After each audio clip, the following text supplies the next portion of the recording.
Okay, I'm sorry, y'all, but I actually want to take a second and talk about the supposed texts from Tyler Robinson, the accused Charlie Kirk shooter. Now, I'm not a conspiracy theorist, but I also know that in Donald Trump's America, we can trust what law enforcement says even less than we could before 2025.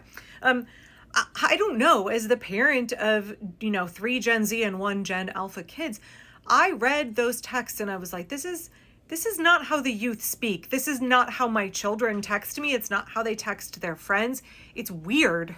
Obviously, I am not the only person who thinks this. Even folks on the far right, even Steve Bannon thinks that this is sus. As bad as it's presented in Utah, I'm not buying all of it. I'm particularly not buying those text messages. It just seems too stilted, too much like a script, actually a bad script.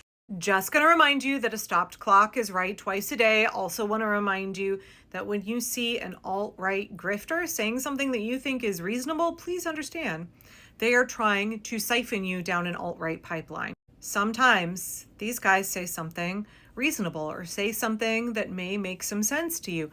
They are trying to hook you and suck you down an alt-right pipeline. So don't suddenly start listening to Steve Bannon. I just think it's interesting that people all over the political spectrum are like, these texts are, come on, y'all. And it's not just folks on the far right. This is from a piece that came out yesterday in Al Jazeera.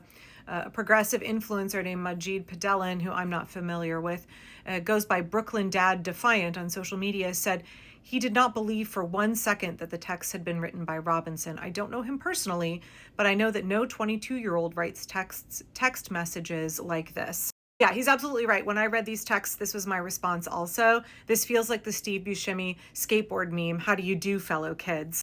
Well, I know that you were once a police officer. I was part of a special task force of very young-looking cops who infiltrated high schools.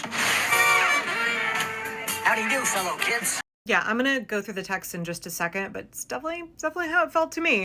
Right? Other commentators on Twitter were saying no one is buying these text messages. No one on the right or the left. We cannot agree on a damn thing anymore, but we agree on this. If that doesn't speak volumes, nothing does.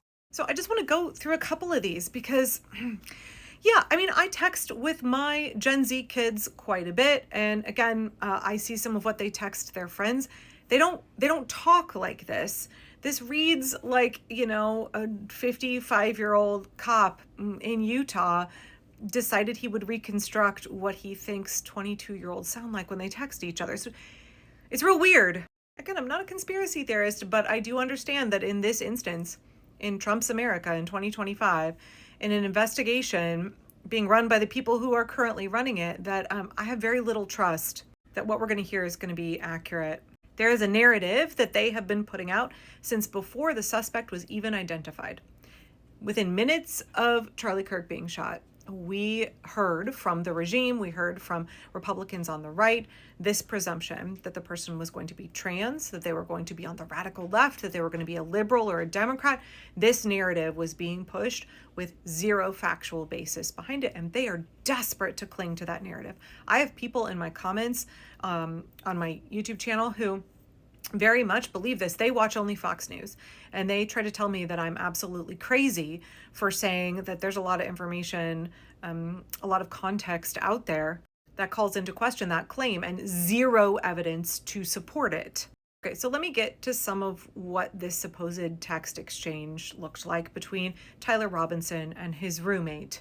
And also, we know that right-wing propaganda machine media is trying to paint Tyler's roommate as a trans woman or a person who is transitioning. We get both of those things, and a romantic partner for Tyler. But none of that is actually really clear. We've gotten a ton of conflicting information about that. And we do not expect right-wing media to understand concepts like femboy, to understand incel 4chan culture, actually to really understand much of anything about the trans community either, and portray it in an accurate way.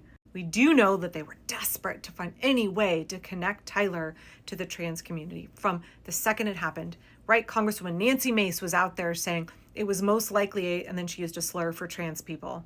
There's no evidence to that fact. And actually law enforcement has said Tyler's roommate, again, not clear any of that information, any of those rumors swirling about Tyler's roommate are accurate.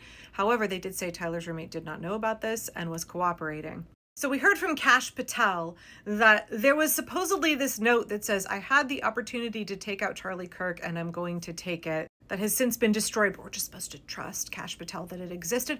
But that's weird to me. Why does the beginning start out in the past tense? I had the opportunity to take out Charlie Kirk and I'm going to take it. The shift in tense to me is weird. Also is like a confession note that disappears, but there's a text proving the confession note is weird, y'all. So the rest of the text messages just drop like a whole lot of important details that a prosecutor would want. It seems really convenient. Also, the timeline that they're trying to establish, really convenient for prosecutors, right? I am stuck in Orem for a little while longer yet. 22-year-olds don't talk that way. Shouldn't be long until I can come home, but I gotta grab my rifle still. Wow, convenient that he clearly says he has a rifle. To be honest, I had hoped to keep this secret till I died of old age. You hope to keep it secret, but then you're confessing in a stream of texts. So that's also weird. I'm going to say weird a whole lot in this video. If you had hoped to keep it secret, nobody knew, right? FBI didn't have the identity of this person. Nobody knew shit at this point in time. But he's confessing to his roommate and then saying, I had hoped to keep it secret. This whole exchange feels so manufactured. You weren't the one who did it, right? Robinson, I am. I'm sorry. Roommate, I thought they caught the person. Robinson, no, they grabbed some crazy old dude, then interrogated someone in similar clothing. How would Tyler know that? Because he's on the run at this point. He's hiding, and like a lot of that information wasn't really public. We heard from Kash Patel that they had arrested the guy. And it wasn't, I think, until after this supposed exchange had taken place that we found out that they had actually grabbed the wrong person and then released him. I had planned to grab my rifle from the drop point shortly after, but most of that side of town got locked down. It's quiet, almost enough to get out, but there's one vehicle lingering. 22-year-olds don't talk like this over text. Drop point lingering? And then, again, convenient motive confession. The roommate says, why? And Robinson supposedly says, why did I do it? And the roommate says, yeah. And then Robinson says, I've had enough of this kind of hatred. Some hate can't be negotiated out. Negotiated out? Then this next line, if I am able to grab my rifle unseen, I will have left no evidence, except this stream of very convenient texts that lay out motive, opportunity, include a confession and a full timeline. Okay, this part in particular really stood out to me. Remember how I was engraving bullets, ? The messages are mostly a big meme. A Gen Z wouldn't need to explain to another Gen Z that those sentences were memes. To me, that's one of the biggest tells. A Gen Z would not say the messages are mostly a big meme. First of all, they're not one meme. And that would have been a given. That would have been understood without needing to be explained that those are memes. Then this next line, delete this exchange. Did fucking ChatGPT write this? 22-year-olds don't say delete this exchange. There's just these other phrases that are used. I think they already swept the spot. And one of my neighbors here is a deputy for the sheriff. It sounds like some 55-year-old cop wrote these exchanges.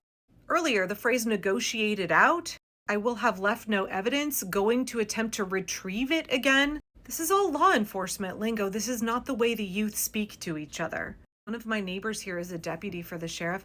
My neighbor is a cop. That's how a kid would have said that.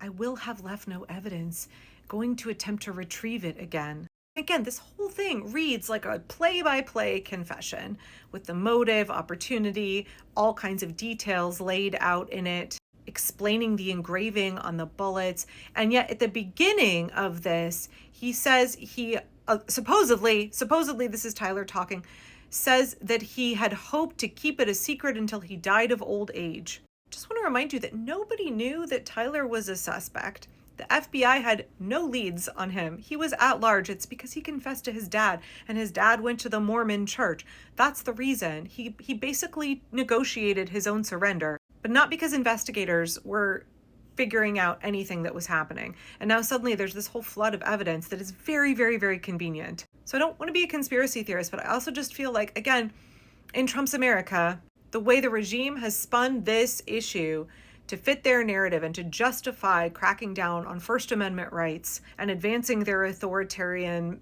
plans, I'm going to be rightly suspicious of everything that comes out. I think we all need a hefty dose of skepticism around this case.